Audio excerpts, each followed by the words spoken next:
저희 막내가 올해 중학교를 입학을 하게 됐는데요. 학교에 가서 동아리를 가입을 해야 한다고 해서 어느 동아리를 가야 될까 고민하다가 중창팀에 반주가 이제 있어야 된다고 해서 거기를 이제 신청을 했습니다. 두 명이 신청을 했는데, 반주자로 두 명이 신청을 했는데, 그래서 오디션을 봐가지고 거기에 뽑히게 됐어요. 뽑혔는데 문제는 이제 초등학교 때 피아노 학원 다니는 실력으로 가서 중창팀에 이 반주를 한다는 게 영 쉽지 않은 일이고, 또 이 언니들이 잘하니 못하느니 뭐 얼마나 뒤에서 뭐라고 하는지 애가 갔다가 오면 너무 힘이 들어 하는 거예요. 너무 스트레스를 받으니까 저희가 지켜보면서 그만둬라.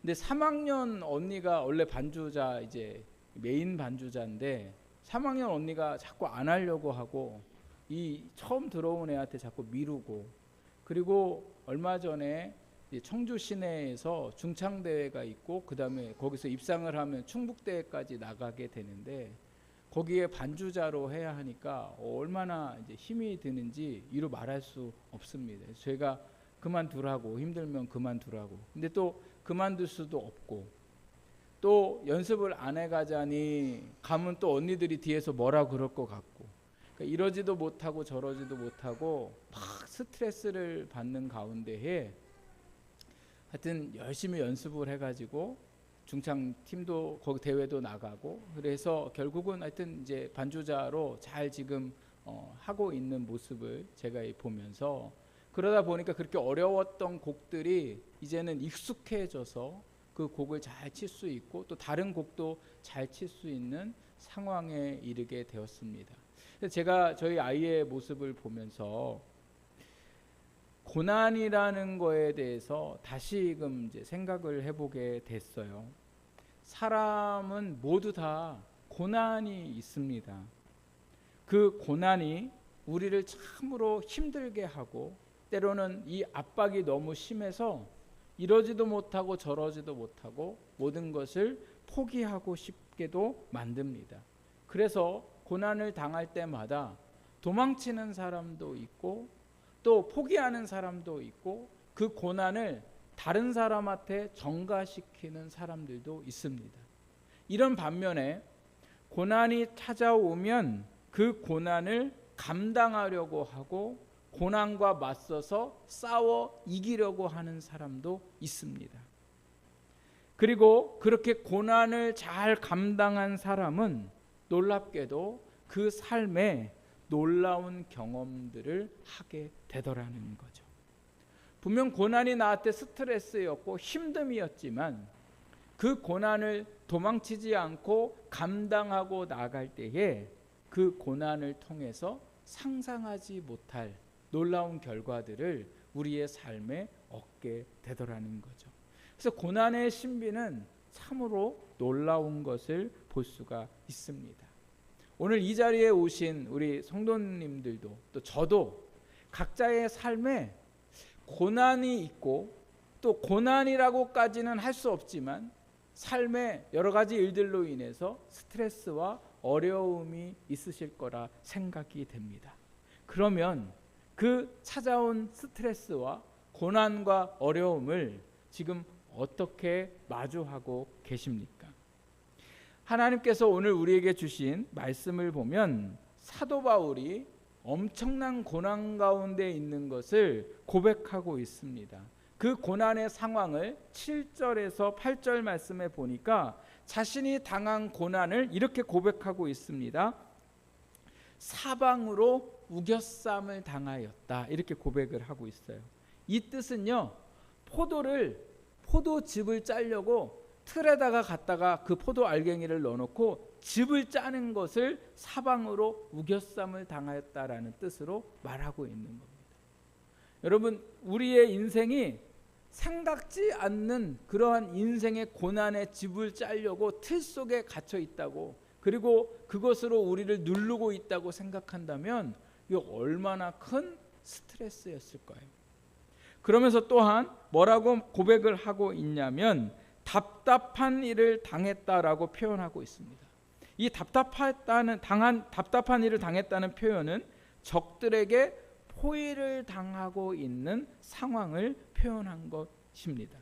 그리고 박해를 받는다라고 고백을 하고 있는데, 이 박해를 받는다는 건 사냥감이 사냥꾼에게 쫓김을 당하고 있는 상황을 박해받는다라고 표현한 겁니다.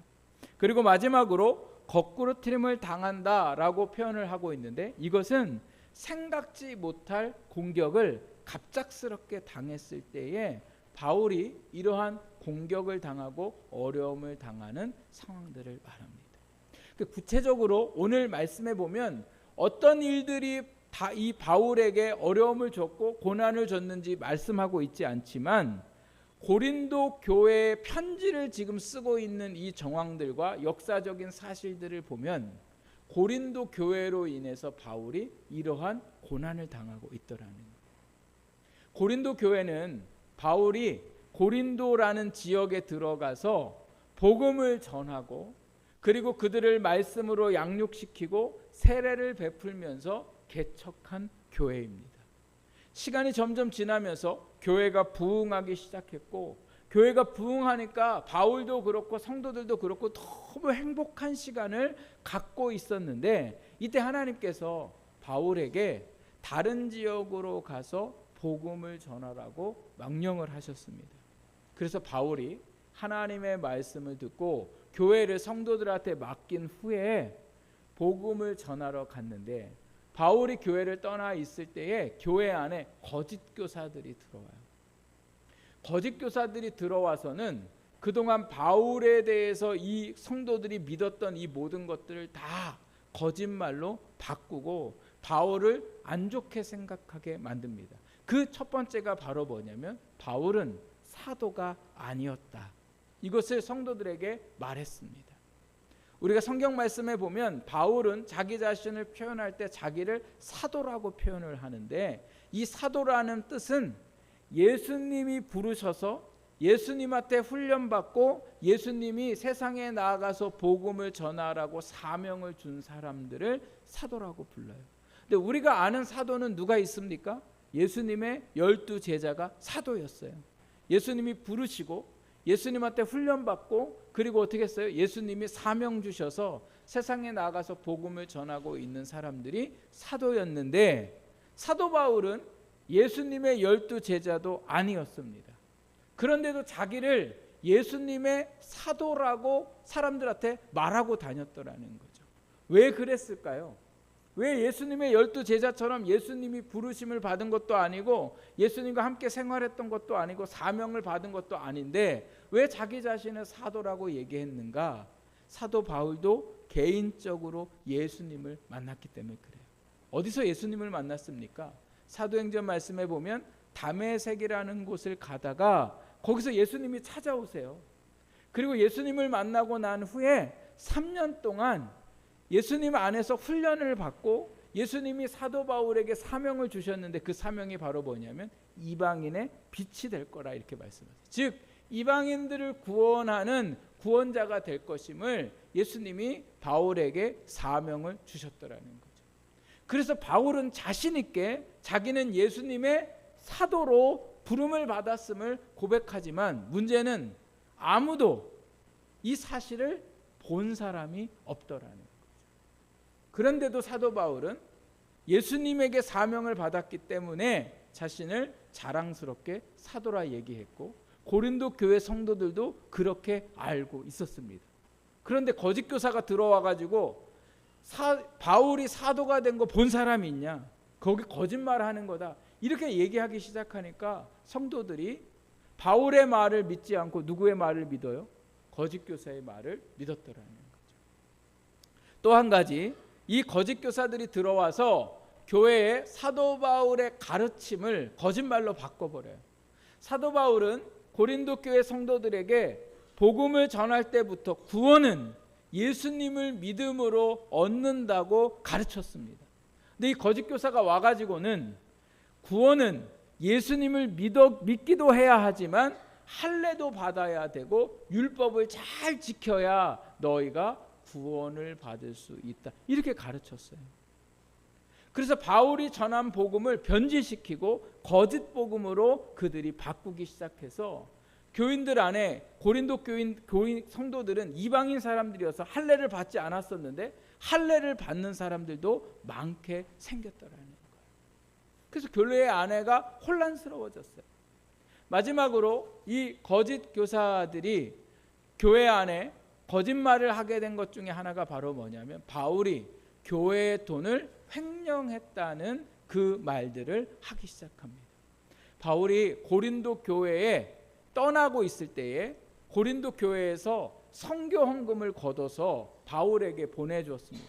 그리고 바울은 그 성도들이 보내준 헌금을 가지고는 어려운 교회들을 위해서 사용했고 복음을 전하는 데 사용했고 훗날에는 예루살렘 교회가 재정적인 어려움을 당했을 때에 그 헌금을 전달하기도 했어요. 자기가 쓴 게 하나도 없는데 이 거짓 교사들이 이 바울이 그 헌금 가지다가 다 자기를 위해 바울이 썼다고 이야기하기 시작하니까 성도들이 믿었을까요? 안 믿었을까요? 네? 믿었겠죠.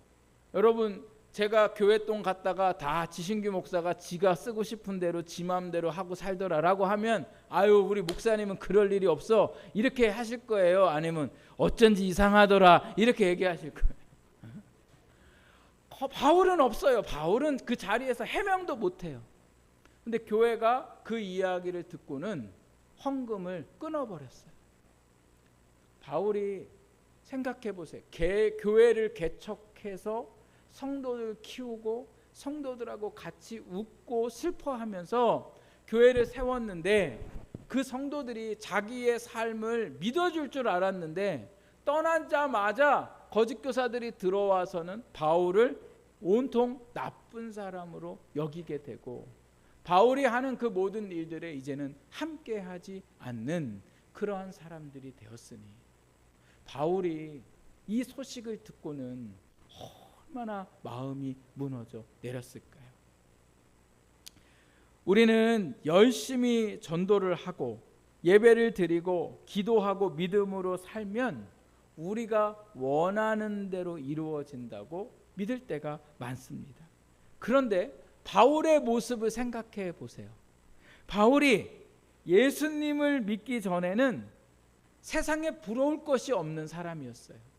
세상 말로 오늘 우리의 말로 얘기하자면 금수저였어요. 그 당시에 좋은 집안의 사람이었고 유대인뿐만 아니라 로마의 시민권을 얻은 그러한 가문이었고 바울이 공부했던 그 학교나 그 선생님도 모든 사람들이 그의 제자가 되고 싶어하는 선생님 밑에서 공부했던 사람이에요. 사회적으로나 또 가정적으로나 부족함이 없는 사람이 예수님을 만나고 난 다음에 그 모든 것을 다 버려두고 고난의 길로 접어들었습니다. 이렇게 고난의 길로 접어들었으면 좋은 일이 일어나야 될 거 아니에요.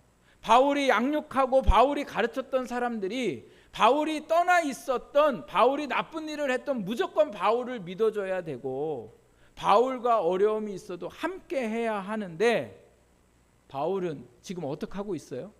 성도들이 배신하고 있고 의심하고 있고 그동안 수고했던 그 모든 것들이 온전히 다 사라져버리는 경험을 하게 되었더라는 거예요. 그 스트레스가 이만저만이 아니죠. 만약 여러분이 저를 의심한다면 저는 정말 못 살 것 같아요. 그런데 바울이 이러한 더 심각한 일들을 당함에도 불구하고 얼마나 고통스러웠을까.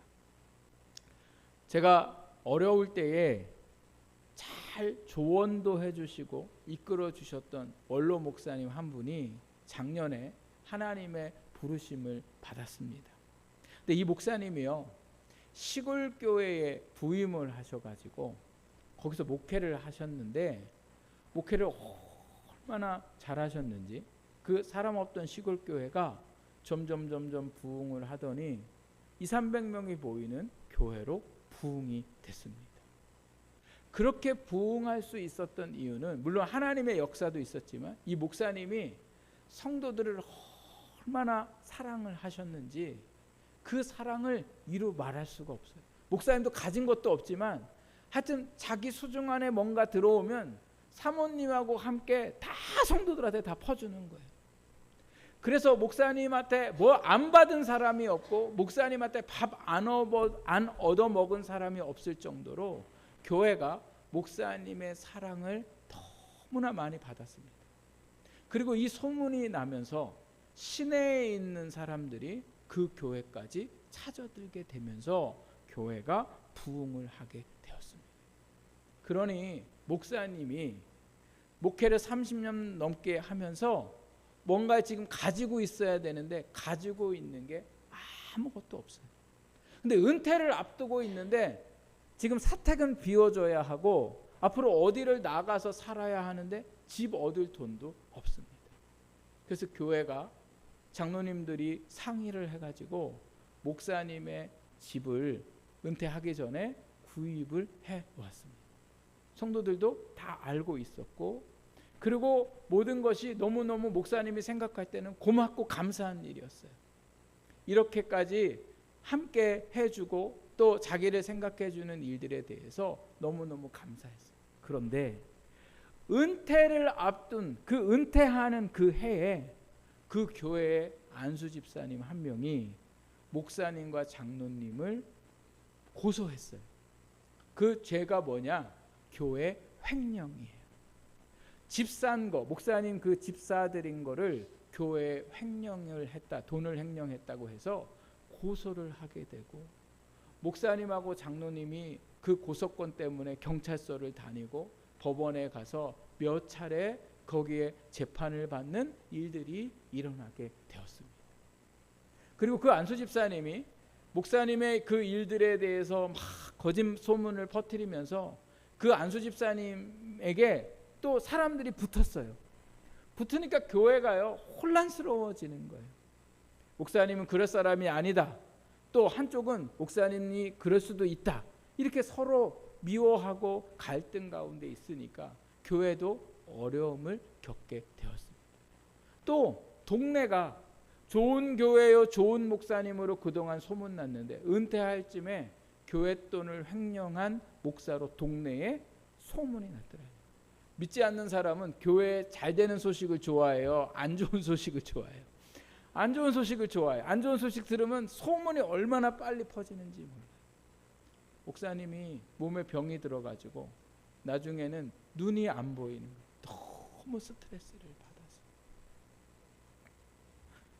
이러한 일을 겪으니까요, 그동안 자기가 목회해왔던 그 모든 것이 실패했다는 감정이 들고 내가 내 인생을 헛살았다라는 생각이 이 목사님한테 밀려오는 거죠. 왜냐하면 그렇게 사랑해줬고 사랑받았던 사람과의 관계가 깨어지고 그 사람들로 하여금 자기를 믿지 못하는 그 일들을 당하면서 또 교회가 너무 그동안 수고하고 애썼던 그 모든 일들이 전혀 소용없는 것처럼 풍지박산이 나가지고 서로 싸우고 헐뜯고 미워하고 있는 그러한 상황에 이르니까 목사님이 너무 스트레스를 많이 받으셨습니다. 예수님 아니면 받지 않아도 되는 스트레스와 고난과 어려움을 이 목사님이 겪게 되고 있었던 거예요. 오늘 우리도 예수님을 믿으면서 겪는 어려움들이 있습니다. 고난이 있습니다. 가정에서 믿지 않는 배우자의 조롱을 당하기도 하고 또 형제들이 믿지 않아서 그 믿는 일들로 인해서 갈등을 겪게 될 일이 많더라는 거예요. 믿지 않는 배우자와 믿지 않는 형제들과 제일 많이 갈등을 일으키는 것 중에 하나가 첫 번째는 제사 문제고 두 번째는 주의를 지키는 일이 가장 심각한 문제이기도 합니다. 예수 안 믿는 사람들은 주일이면 같이 모여서 밥도 먹고 뭐도 하고 뭐도 해야 되는데 형제 중에 예수 믿는 사람이 있으면 그거 하기 참으로 어렵게 되는 거죠. 그러니까 계속 예수 믿는 그 형제를 공격하게 되고 그 일들로 인해서 어려움을 겪게 되더라는 거예요. 그래서 또 어느 때는 형제들을 이길 수 없어서 형제들하고 같이 주일날 예배 안 드리고 모임을 또 해요. 그러면 그 자리에 있으면 마음이 편할까요? 안 편할까요? 안 편해요. 목사한테 전화 올 수도 있고 하나님 앞에 죄송스러울 수도 있고 주일날 교회 와서 가서 앉아서 예배를 드리고 있어야 되는데 교회에 있어도 불편하고 나가 있어도 불편한 거죠. 믿음 아니면 이런 일들을 당할 일이 없잖아요. 근데 오늘 우리가 믿음으로 살다가 보면 믿지 않는 사람들과의 관계 속에 이러한 어려움을 겪게 됩니다. 또한 오늘 직장에 나아가서도 사업을 하는 일에 있어서도 우리가 믿음으로 인해서 세상에 나아가서 겪는 어려움들이 우리 안에 있게 되는 거죠. 예배로 생각해 보면 저희가 주일날도 하나님 앞에 나와 예배도 드리고 또 수요일날 모여서 함께 하나님 앞에 예배도 드리는데 주일날은 좀 그러려니 하고 나오는데 수요일날은 가끔 안 나오고 싶을 때도 있고 또 직장에 갔다가 오면 피곤할 때도 있고 집에서 쉬는 게 더 좋다고 생각할 때도 많습니다. 저도 가끔 수요일 예배가 되면 늘 저한테 물어봐요. 넌 목사 안 됐으면 수요일날 갈 거냐 안 갈 거냐. 저도 안 갈 일이 많을 것 같은 거예요. 이게 오늘 우리의 신앙의 뭐예요? 어려움들이고 갈등이고 고민이에요. 근데 제가 말씀을 준비하면서 사도 바울이 예수님으로 인해 당했던 고난과 지금 우리가 당하고 있는 고난은 너무나 천지 차이예요. 우리가 무슨 예수 믿는 것 때문에 목숨이 위협받거나 사람들에게 배신당하거나 사람들한테 뭐 헌금을 횡령했다 이런 누명을 쓸 일은 별로 없지만 오늘 우리 딴에는 우리의 인생의 믿음으로 인해서 겪는 스트레스와 어려움들이 우리의 가정과 직장과 우리 교회 안에서도 이루어지고 있는 것을 볼 수가 있습니다. 그래서 그 고난으로 인해서 믿음으로 사는 것에 갈등을 느끼기도 하고 또 낙심하기도 하고 때로는 믿음의 삶을 포기하는 일들도 우리 안에 일어나게 되는 것을 볼 수가 있습니다. 바울은 복음으로 인해서 겪는 고난을 어떻게 그럼 받아들였을까? 이게 이제 오늘 우리가 바울의 고백 가운데에 우리가 함께 감당해야 할 말씀인데요. 7절 말씀에 보면 바울은 자신을 질그릇으로 표현합니다. 질그릇이라는 의미는 어떤 의미입니까? 연약한 거예요. 깨지기 쉬운, 그리고 값으로 환산했을 때에 아주 값싼, 비싸지 않은 이러한 그릇을 질그릇으로 표현하는데 바울 자신이 자신을 질그릇으로 표현했다는 건 자신이 그만큼 뭐 했다는 거예요? 연약했음을 말하는 거예요. 어떤 고난도 이길 수 있는 바울이 아니었더라는 거예요. 어떤 사람들이 누명을 씌우고 그 일들로 인해서 바울의 그동안의 모든 행적들이 지워지는 그 일들을 바울은 결코 뭐예요? 감당할 수 없었더라는 거예요. 이렇게 너무나 심각한 어려움 속에 그 일들을 견딜 수 없는 바울이었음에도 불구하고 바울은 이 일들에 대해서 어떻게 고백하고 있냐? 10절과 11절 말씀에 이렇게 고백합니다. 우리 같이 10절 11절 말씀을 함께 읽어보겠습니다. 시작. 우리가 항상 예수의 죽음을 몸에 짊어짐은 예수의 생명이 또한 우리 몸에 나타나게 하려 함이라. 우리 살아있는 자가 항상 예수를 위하여 죽음에 넘겨짐은 예수의 생명이 또한 우리 죽을 육체에 나타나게 하려 함이니라. 아멘. 오늘 10절과 11절 말씀에 이런 말씀이 나옵니다. 10절 말씀에 보면 예수님의 죽음을 몸에 짊어졌다. 그리고 11절에 예수를 위하여 죽음에 넘겨졌다라는 이 말씀은 예수님으로 인해 고난과 어려움을 겪었다 이런 말씀인 거예요. 좀 더 예수님을 믿음으로 인해서 죽음을 몸에 짊어졌다는 것은 예수님처럼 믿음으로 인해서 지금 고난을 받고 자기의 삶이 죽을 상황에 이르렀더라는 거예요. 그런데 여기서 중요한 건 어떤 겁니까? 그것을 몸에 짊어졌다는 거예요. 11절 말씀에 그것에 우리를 내어 주었다는 거예요. 이게 바로 무슨 말입니까? 고난이 있지만 그 고난을 피하지 아니하고 그 고난을 받아들였더라는 것. 바울은 질그릇같이 연약한 존재였습니다. 그 연약한 존재가 그 고난을 감당하기 어려웠지만 바울은 그 고난을 뭐 하기로 결정했어요? 짊어지기로 결정했더라는 거예요. жил머지기로 결정을 했을 때에 어떤 일들이 일어난다고 고백합니까? 예수의 생명이 또한 우리 몸에 나타나더라는 거예요. 또 11절 말씀에 보면 우리가 항상 예수를 위하여 죽음에 넘겨짐은 예수의 생명이 또한 우리 죽을 육체 위에 나타나더라는 거예요. 예수님으로 인해 우리가 고난을 겪을 때에, 믿음으로 인해 우리가 갈등 가운데 있을 때에 그것을 피하려 하거나 도망치려 하거나 그것을 스트레스 안 받으려고 하는 게 아니라 기꺼이 그 고난에 내가 동참하고자 할 때에 내가 죽는 게 아니라 오히려 그 안에 예수님의 생명이 우리를 살게 하시더라는 겁니다. 11절 말씀해 보십시오. 우리는 죽을 육체라는 거예요. 죽을 육체는 뭐예요?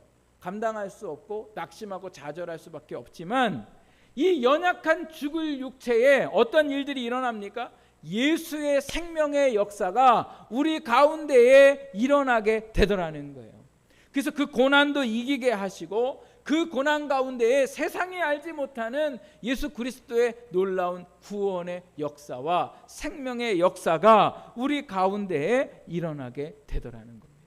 그래서 7절과 8절 말씀에 사방으로 우겨쌈을 당하여도 뭐 하지 않는다는 거예요? 쌓이지 않는다는 거예요. 사방으로 우겨싼다는 거 제가 아까 말씀드렸죠. 포도를 포도주 틀에다가 넣고 아주 강하게 압축을 하는데 아무리 나를 짓눌러도 나는 짓눌리지 않는다는 거예요. 또 답답한 일을 당하여도 뭐 하지 않는다고요? 낙심하지 않는다는 거예요. 박해를 받아도 버림받지 않고 거꾸로 트림을 당하여도 결코 나는 망하지 않는다. 나는 연약한 질그릇이지만 그 이유가 어디에 있습니까? 그 속에 보배이신 예수 그리스도가 역사하시기 때문임을 고백하고 있습니다. 오늘 우리의 인생에 믿음으로 인하여 때로는 우리의 시간적인 손해도 볼 수가 있고 우리의 살아가는 일에 있어서 여러 가지 어려움들을 우리가 경험하게 됩니다.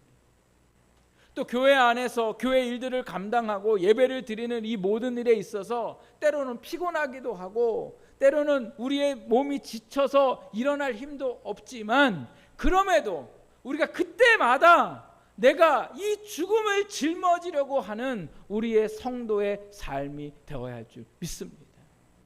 나는 못합니다. 나는 피곤합니다. 나는 상황이 이렇습니다. 나는 형편이 어렵습니다가 아니라 기꺼이 주님의 고난을 내가 짊어지겠습니다. 기꺼이 믿음으로 인하여 내가 받는 스트레스를 내가 짊어지겠습니다. 그러면 그 안에 주 예수 그리스도의 생명의 역사가 그 안에 살아나는 일이 일어나게 됩니다. 또한 우리가 그 고난을 죽음을 짊어질 때에 어떤 일들이 일어나냐. 12절 말씀 우리 같이 볼까요? 12절 시작. 그런즉 사망은 우리 안에서 역사하고 생명은 너희 안에서 역사하느니라. 아멘. 사망은 우리 안에서 역사하고, 즉 믿음으로 인하여 받는 고난을 우리가 받을 때에 우리는 비록 힘들고 어렵지만 너희는 누구예요? 고린도 교회는 뭐에? 생명의 역사가 그 안에 일어나게 되더라. 나중에 이 바울이 쓴 편지들을 이렇게 선지서들을 보면 바울이 이런 고백을 해요. 내가 달려가서 내 편 안 들어주고 오히려 거짓 교사들한테 내 얘기 듣고는 다 사람들한테 퍼뜨려 가지고 나를 가장 힘들게 했던 그 사람 내가 당장 쫓아가 가지고는 지금 그 사람을 교회에서 쫓아내고 싶지만 그러지 않겠다는 거예요. 그러면서 성도들한테도 당부해요. 그를 용서하라고. 이게 뭐예요? 바울은 사망을 역사합니다. 자기가 그 모든 어려움들, 오해, 자기의 비난은 바울이 다 감당하겠다는 거예요. 그리고 바울은 이를 위해서 기도하고 그를 용서하고 그를 이해할 때에 놀랍게도 하나님이 그 교회 안에 평안케 하시고 모든 문제를 해결하게 하셔서 교회가 어떻게 해요? 더 든든히 세워져 가는 역사가 일어났더라는 거예요. 오늘 우리가 예수 그리스도의 믿음으로 인하여 당하는 고난들을 짊어지고 나아갈 때에 그 생명이 우리 교회 안에 역사하는 줄 믿습니다.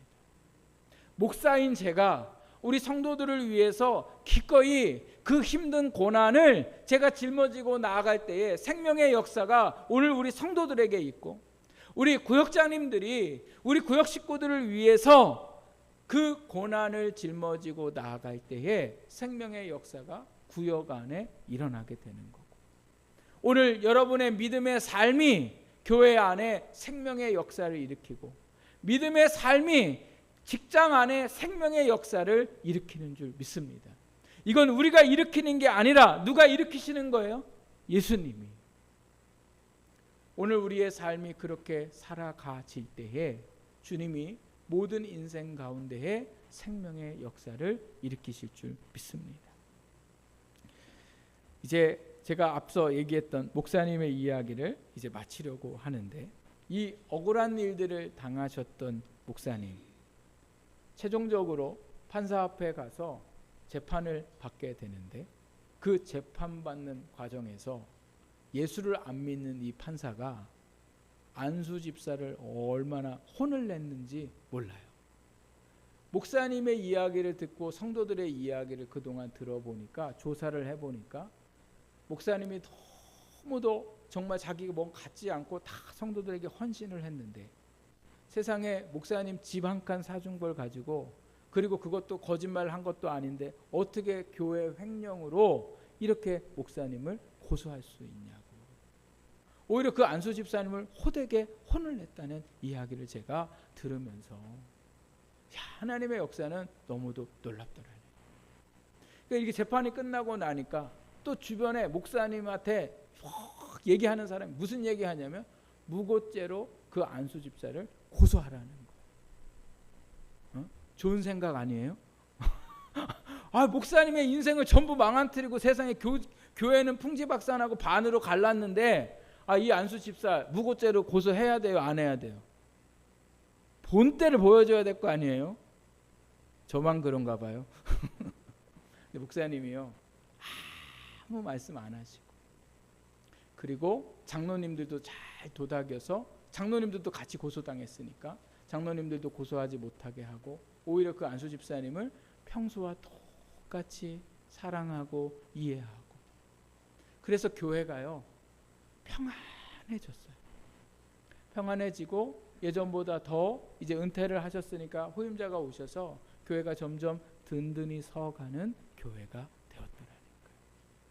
오늘 이 12절 말씀처럼, 그런즉 사망은 이 목사님 안에서 역사했고 생명은 그 교회 안에 역사하는 일들이 일어나게 되었습니다. 오늘 우리의 삶은 고난의 연속입니다. 예수를 믿든 믿지 않든 오늘 우리의 인생에 계속해서 어려움이 있어요. 근데 믿는다고 해서 어려움이 없는 건 아니에요. 오히려 믿음으로 살면 살수록 믿음의 갈등을 겪게 됩니다. 그때에 오늘 우리는 도망가려 하거나 뒤로 물러서려고 하는 인생이 아니라 그 고난을 짊어지기를 주님의 이름으로 축복합니다. 그래야 삽니다. 고난을 짊어져야 사는 거예요. 고난을 두고 고난을 도망치는 사람은 살 수 없어요. 고난을 짊어지고자 할 때에 예수의 생명이 우리를 어떠한 상황에도 살아가게 하시는 역사가 있을 줄 믿습니다. 오늘 우리 말씀